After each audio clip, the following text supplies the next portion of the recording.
Oi, bom dia para você. O Record News Rural está no ar.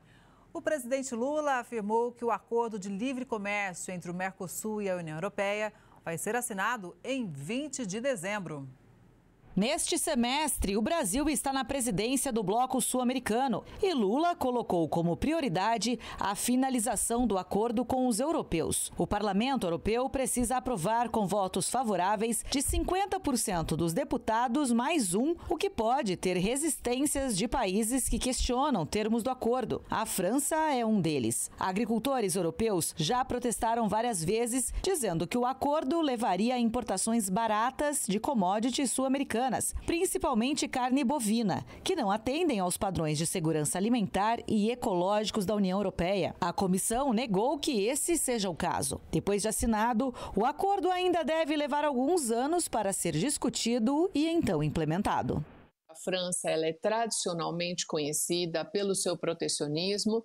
Os argumentos também que a França usa contra o Brasil são argumentos de desmatamento, questões de vigilância sanitária, são itens que, na sua grande maioria, também acabam não procedendo, mas são fontes de pressão. Por um outro lado, se a gente pensar sob a ótica do consumidor, e pensando mais em produtos até industrializados ou semi, a gente pode imaginar que mais para frente nós teríamos mais ofertas, de vinhos, de queijos, presuntos, carros, equipamentos, produtos químicos.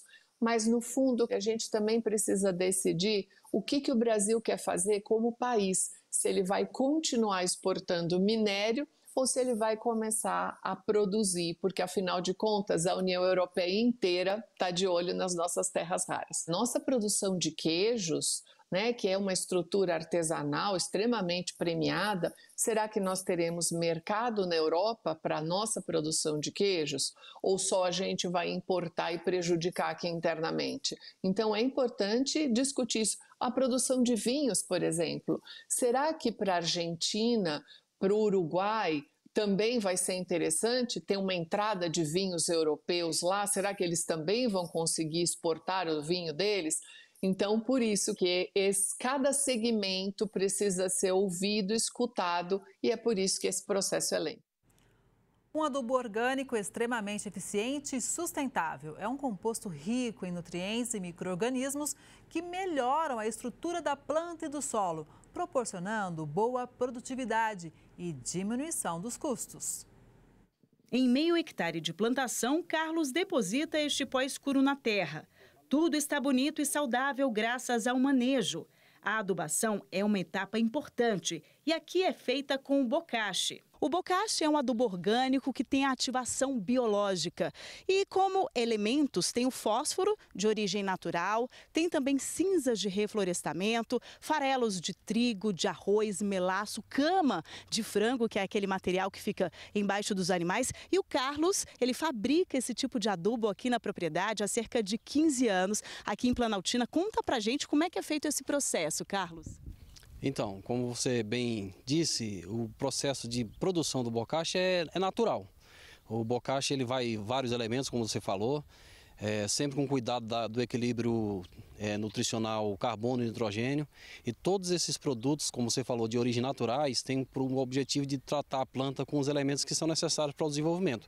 Nitrogênio, fósforo, potássio, magnésio, todos com essa origem natural. O que é interessante na ativação biológica é que você pode fazer com uma máquina que custa R$1 milhão ou você pode fazer no seu apartamento. Então, ativação biológica e compostagem é coisa muito simples, é muito tranquilo de se fazer. É neste espaço, dentro da propriedade, que o Carlos fabrica o adubo com um processo de decomposição de matéria orgânica, que resulta no material fermentado e rico em nutrientes. Todos os ingredientes eles são trazidos de uma forma equilibrada, eu faço a pesagem desse material e faço as misturas. É a biologia, é a microbiologia, ou seja, é o ambiente microscópico que promove o desenvolvimento do produto propriamente dito. Depois de todas essas misturas, o equilíbrio de todas as matérias-primas, a planta está com um banquete pronto. O adubo não tem restrição de cultura. É excelente para canteiros, hortas, pomares, lavouras e até para plantas ornamentais.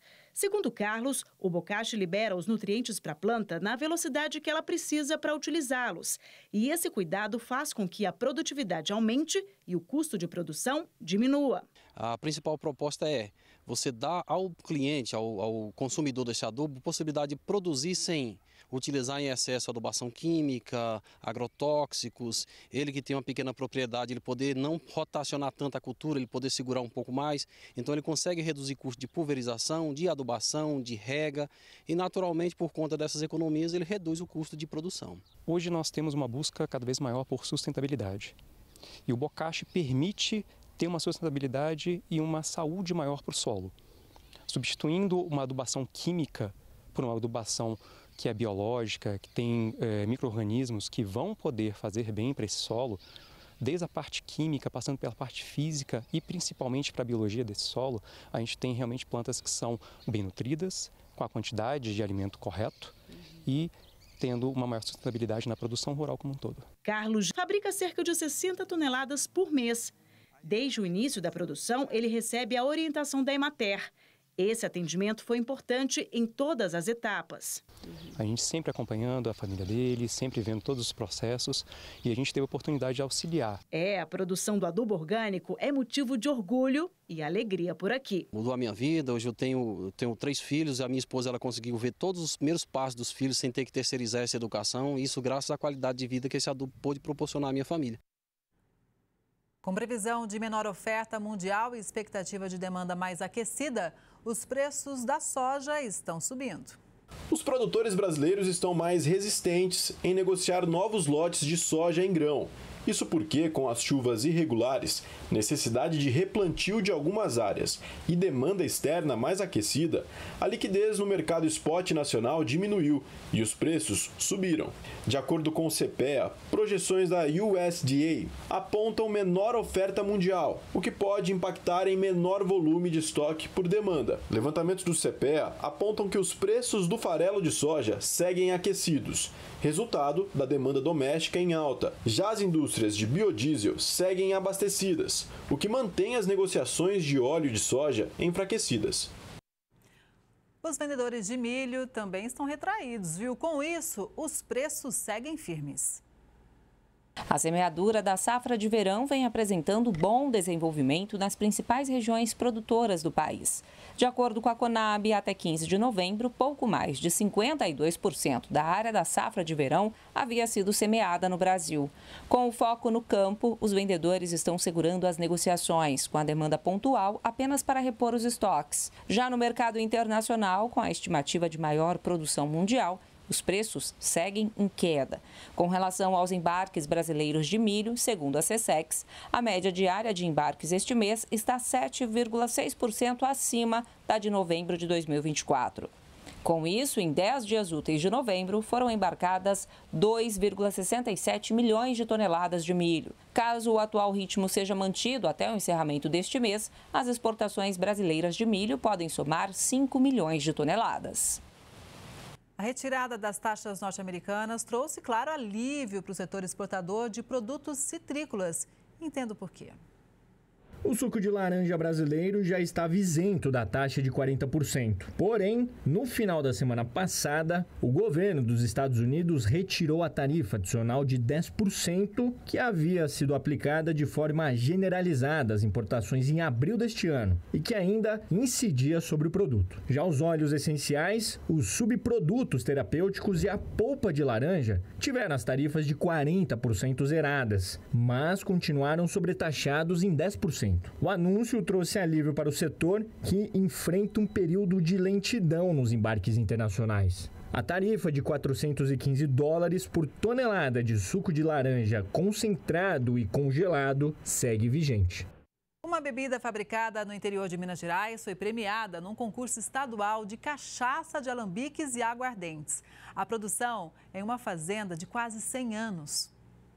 A 20 quilômetros da região central de Governador Valadares, o distrito de Santo Antônio do Pontal é a casa de uma iguaria em forma de bebida. A história da cachaça artesanal se mistura com a realidade da própria cidade. Claro, com um fator em comum, a família Almeida. Meu bisavô, Norberto Luiz de Almeida, ele veio da região de Cataguases, né?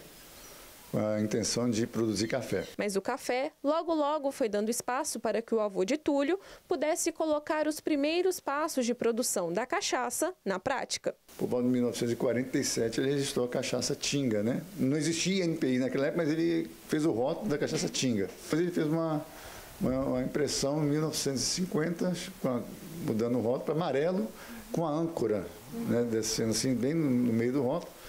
Aí perguntaram a ele, por que essa âncora? A âncora é sinal de que é uma situação forte, segura um navio. Era bem base mesmo. E em 1956 ele registrou na junta comercial o processo.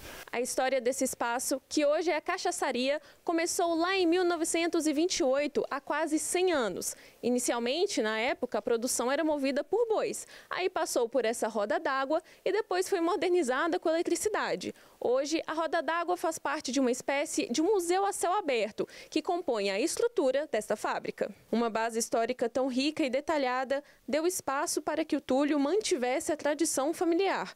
O trabalho centenário vem rendendo frutos.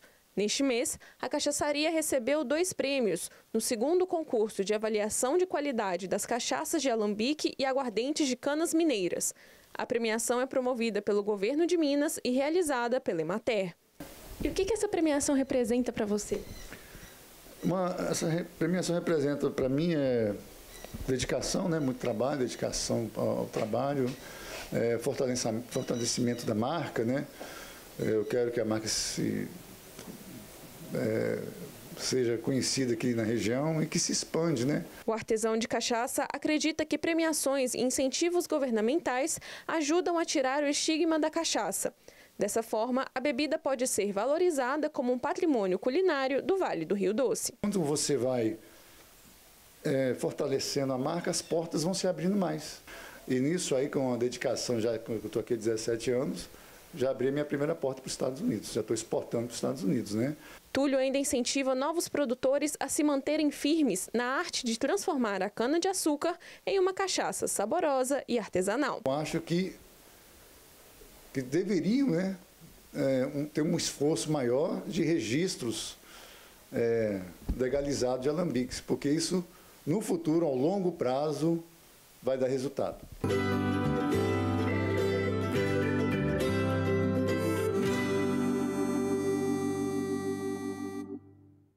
Hora de conferir como fica o tempo nesta terça-feira em todo o Brasil. Veja na previsão.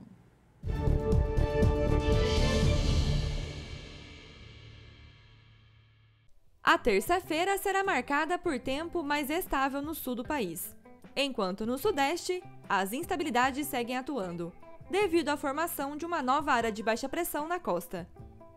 No centro-oeste, pancadas de chuva seguem concentradas entre o Mato Grosso e Goiás, além da região norte do país. Enquanto no nordeste, as instabilidades continuam na Bahia. No sul, a nebulosidade é maior no leste do Paraná e Santa Catarina, além do nordeste em algumas áreas do interior gaúcho. Enquanto nas demais áreas da região, o sol predomina ao longo do dia, com variação de nuvens. No sudeste, a nebulosidade aumenta desde cedo no litoral paulista, Rio de Janeiro, Espírito Santo e em grande parte de Minas. Enquanto a porção oeste do estado de São Paulo deve seguir com um tempo mais firme. Em Mato Grosso e em Goiás, tempo mais fechado, além do oeste e sul da Bahia, boa parte do Maranhão, Piauí e na faixa litorânea da região nordeste. Enquanto no interior nordestino, o tempo segue mais firme. E no norte, nuvens mais carregadas em grande parte da região. E tempo mais firme no Amapá. No sul, chance de chuvas mais fracas e isoladas, no litoral de Santa Catarina, além do nordeste e pontos do interior gaúcho. Já no litoral do Paraná, pancadas de chuva moderadas a fortes. No sudeste, o tempo segue instável, com pancadas de chuva desde cedo no litoral paulista. Ao longo do dia, as chuvas ganham força em áreas do litoral da região, Rio de Janeiro, Espírito Santo e em Minas, podendo ocorrer de maneira moderada a forte, com risco de temporais, no Espírito Santo, Norte Mineiro e Fluminense. As pancadas também seguem ocorrendo desde cedo em Mato Grosso e Goiás, e ganham força à tarde. Na região Nordeste, as chuvas também seguem, no oeste e sul da Bahia, de moderada a forte intensidade, com risco de temporais. No sul do Maranhão e do Piauí, também há previsão de pancadas. E no norte, o tempo continua instável, em grande parte da região, com pancadas moderadas a fortes no Acre, Roraima e Rondônia, e risco de temporais no Amazonas, centro-sul do Pará e Tocantins. Rajadas de vento variam em algumas áreas do país e podem chegar até os 60 km por hora, em áreas do litoral norte paulista e Rio de Janeiro. E no sul de Mato Grosso, boa parte de Mato Grosso do Sul e entre o leste do Maranhão, Piauí, Ceará, oeste do Rio Grande do Norte, Paraíba, Pernambuco e norte da Bahia, tempo mais seco nesta terça. E a umidade do ar pode ficar abaixo dos 30%. Já em relação às temperaturas para esta terça, máximas de 27 graus em Porto Alegre, 24 em São Paulo, 26 em BH, 29 em Palmas, Goiânia e Cuiabá e 33 graus em Salvador. O pescado brasileiro não teve alívio total das tarifas impostas pelo governo norte-americano. O setor continua com uma cobrança pesada, 40%. Só no último mês, as exportações para os Estados Unidos caíram pela metade. E quem chega para atualizar tudo para a gente é o Francisco Medeiros, que é presidente da Associação Brasileira da Piscicultura, a Peixe BR. Bom dia, Francisco. Seja muito bem-vindo ao Record News Rural. Bom dia para você e para todos que estão aqui, né? Sempre aguardando boas notícias. Às vezes um pouco difícil, mas faz parte do nosso negócio. Pois é importante a gente continuar de cabeça erguida, focando agora nessa negociação. Primeiro, vamos saber como é que o setor recebeu essa informação, né? Que ainda continuaria com essa tarifa grande, né? De 40%. Bom, primeiro foi uma surpresa, né? Porque de repente aparece um comunicado de que um grande número de produtos foi retirado totalmente e o pescado especificamente ficou de fora, né? Nós estamos, inclusive, imediatamente, né, conversando com o governo brasileiro, no sentido de que ele coloque na pauta do governo brasileiro, né? Nós queremos uma ação do governo brasileiro efetivamente com isso. E a gente acredita, sabe, que a gente possa até o final do ano reverter esse processo. É um processo gradativo.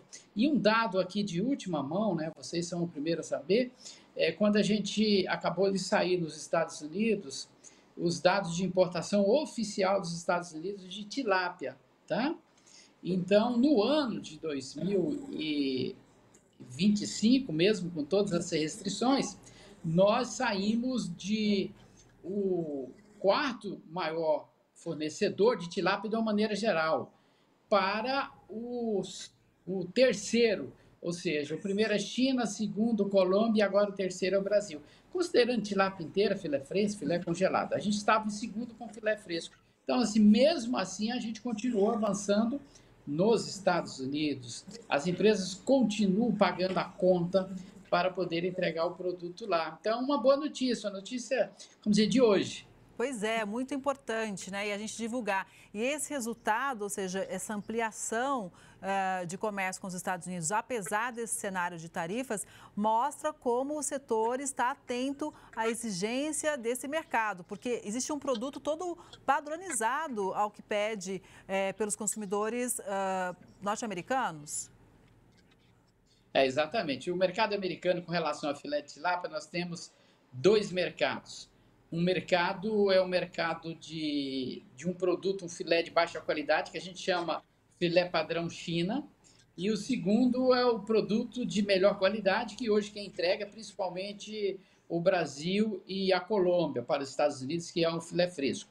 Esse produto de boa qualidade é onde a gente está inserido, onde o Brasil é efetivamente campeão. Quando a gente fala que nós temos o melhor filé de tilápia do mundo, não é apenas uma bravata aqui dentro do mercado interno, isso é reconhecido principalmente no Canadá e nos Estados Unidos. E aqui uma outra informação extremamente importante.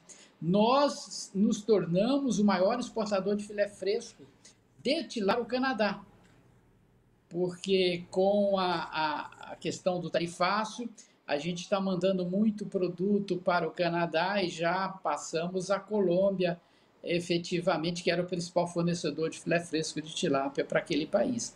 É lógico que é um país bem pequeno, um mercado bem menor do que o mercado americano, mas são as alternativas que a gente está procurando, que a indústria local está procurando, para continuar viva lá nos países do Norte América. Pois é, informação realmente muito importante. A gente sempre fala, né, da relevância da abertura de mercados, se bem que, obviamente, os Estados Unidos é um grande comprador, então eu imagino que realmente o setor sentiu. De uma forma geral, qual o balanço que a Peixe BR faz desse momento, principalmente para quem exportava só para o mercado norte-americano?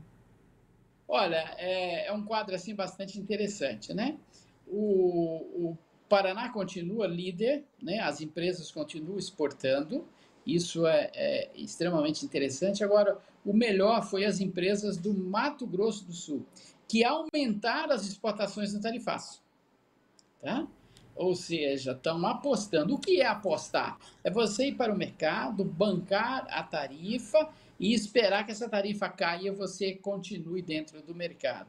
Então, assim, nesse momento, a indústria brasileira está apostando na caída da tarifa e está pagando para isso. É tipo assim, estamos pagando para ver, literalmente.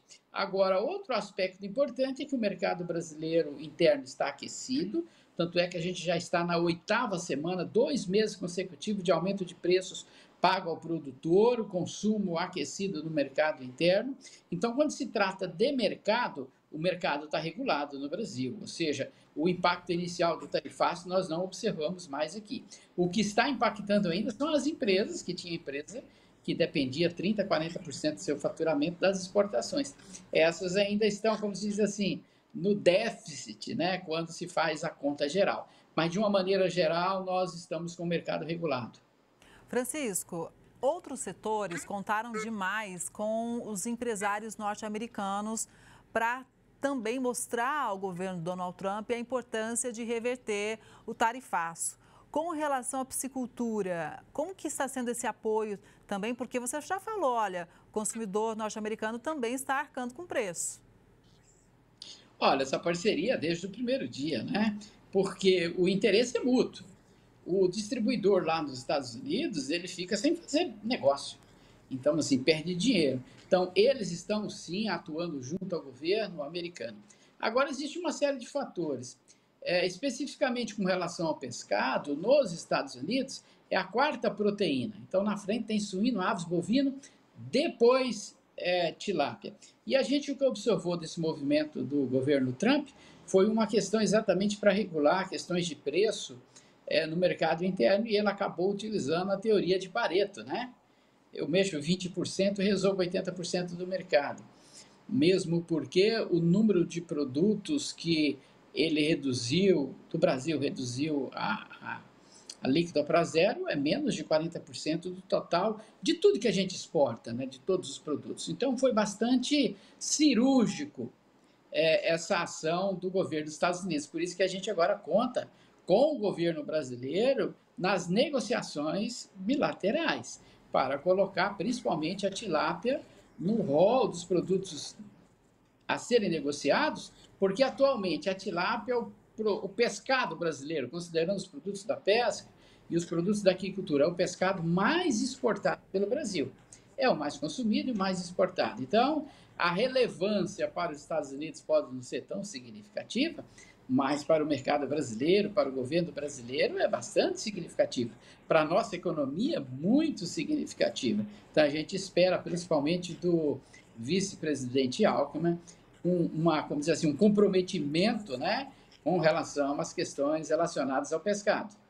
Até porque o setor tem investido ao longo dos anos e isso reflete, obviamente, também num crescimento. Você, inclusive, já trouxe essas informações para a gente no passado e eu acho importante a gente relembrar como que toda a cadeia tem apostado e se fortalecido.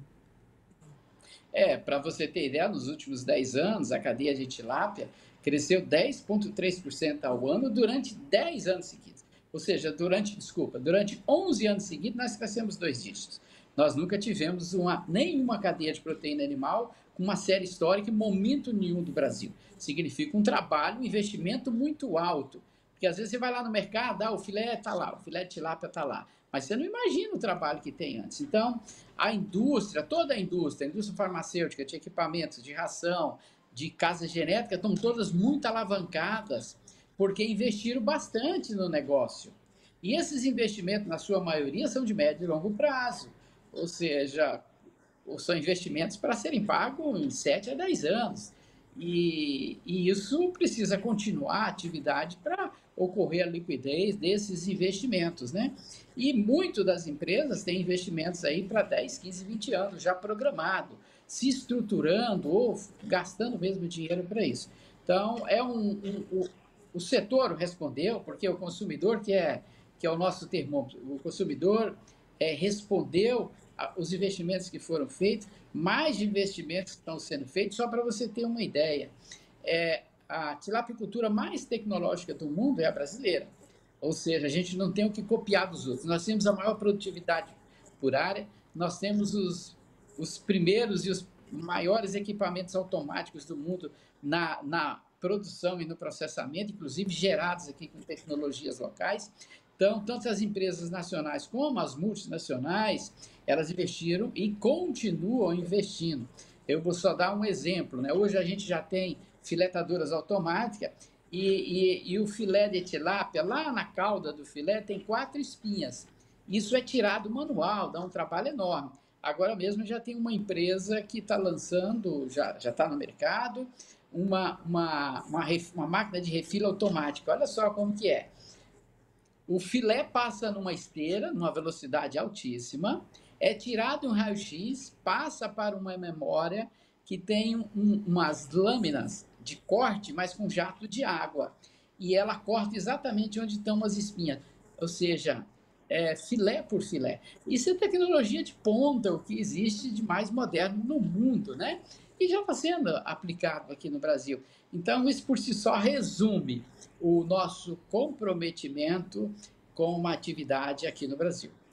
Nossa, informação muito importante, muito legal a gente ter esse conhecimento. E só quem é do setor realmente pode trazer para a gente o que tem de inovação. Francisco, quando foi anunciado esse tarifaço todo, né, muitos governos, inclusive o governo federal, anunciou que ia procurar comprar mais desses produtores para fornecer em merenda e, obviamente, não ia conseguir absorver todo o volume, mas que os governos estaduais também, municipais, iriam fazer esse movimento. Isso aconteceu? Olha, assim, que a gente tenha percebido, não. Aconteceu algumas compras muito pontuais, mas, de uma maneira geral, isso não aconteceu, mesmo porque, né? Existe todo um trâmite para que o governo possa fazer essas compras. Teve compras? Teve. Foi significativa com relação ao volume exportado? Não, não foi. Mas, de alguma forma, sempre ajuda.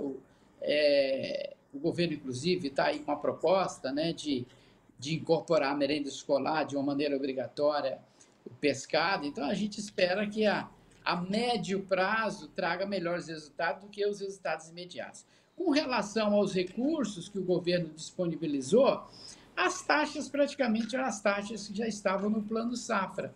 Então, da mesma forma também, acaba, como se diz assim, não sendo muito atrativas, né? Aliás, captar recursos hoje no Brasil com a Selic atual é muita coragem, né? Então, não houve a gente esperava, inclusive, uma taxa, vamos dizer, uma taxa de guerra, né? Aquela taxa que é para você sair de sufoco. Ajudou também, claro, teve algumas empresas que, por questão de fluxo de caixa, tiveram um fôlego, mas é uma dívida, há uma taxa alta e a empresa tem que trabalhar. Como falei para vocês, o bom de tudo isso é que a indústria, desde a cadeia de produção até lá no varejo, trabalhou em conjunto rapidamente e regulou o mercado. Quando eu falo regulou, é tipo assim, vendemos o estoque que nós tínhamos, fomos para o ponto de venda e o mercado está estabilizado, né? Dentro de uma expectativa que a gente tinha mesmo sem tarifaço. Olhando agora aqui para o mercado interno, Francisco, o que a gente pode falar sobre uma trajetória do consumo aqui no Brasil? Quais são os principais avanços e também desafios? Bom, como falei para vocês, né? Nós tivemos um aumento de consumo de tilápia, principalmente nos últimos 11 anos, de 2 dígitos. É um resultado excepcional, assim. Não teve campanha, como dizer assim, no mundo que tenha conseguido uma década crescer 2 dígitos, como nós fizemos aqui com relação ao filé de tilápia. Agora, o filé de tilápia teve 2 fatores importantes. Primeiro, na produção, produto de qualidade. Segundo, no processamento, né? Processar para que entregar um produto padrão. E, por último, né, no ponto de venda. Aí entra principalmente aquelas empresas que já comercializam outras proteínas, como suíno e aves, que entraram no mercado e trouxeram toda a expertise de comercialização de proteína congelada. Isso foi fundamental, tanto é que se você for em qualquer atacarejo, esses grandes supermercados atacadistas do Brasil, e aqui eu estou incluindo Amazonas, Pará, qualquer região, você vai encontrar filé de tilápia na gôndola, né? Então, foi uma inteligência do produtor até, como diz assim, a gôndola e até o prato do consumidor, porque hoje é o pescado mais consumido no Brasil. Eu recentemente tive uma experiência bastante interessante. Eu cheguei com um produtor num restaurante numa cidade do interior de Minas, em Perdizes, e aí a gente foi almoçar naqueles restaurantes de quilo, tem churrascaria, né, tilápia. E aí tinha um senhor com 2 crianças, 2 meninas, de aproximadamente 8, 10 anos, de forma escolar. Ele com aquele pratão, né, de cupim, picanha, e as meninas com um pratinho de arroz e um filé de tilápia grelhado. Aí eu olhei para o meu amigo e falei, olha, nosso futuro está garantido. Então, assim, a gente conquistou o que mais importante a gente precisa conquistar no mercado, que são as crianças e os adolescentes. Tanto é que você for hoje nas redes de Japan Food, né? É salmão e tilápia, salmão e tilápia.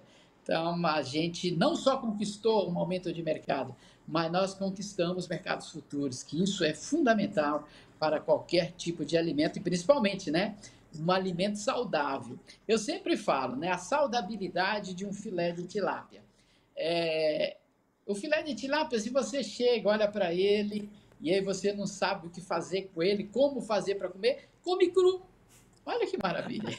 Muito prático, né? E olha, com certeza a gente vai conquistar também essa queda do tarifaço e a gente vai voltar a conversar sobre isso. Francisco, muito obrigada, viu? Acho muito importante os dados que você trouxe, sempre com esse olhar positivo, de resiliência e que faz toda a diferença no setor. Um bom dia para você e até a próxima. Para vocês também. E confiança na gente, confiança no mercado e que tudo se resolverá no seu devido tempo. A gente torce por isso também. Obrigada mais uma vez. Essa edição do Record News Rural fica por aqui. Obrigada pela sua audiência. A gente se vê no próximo programa. Até lá!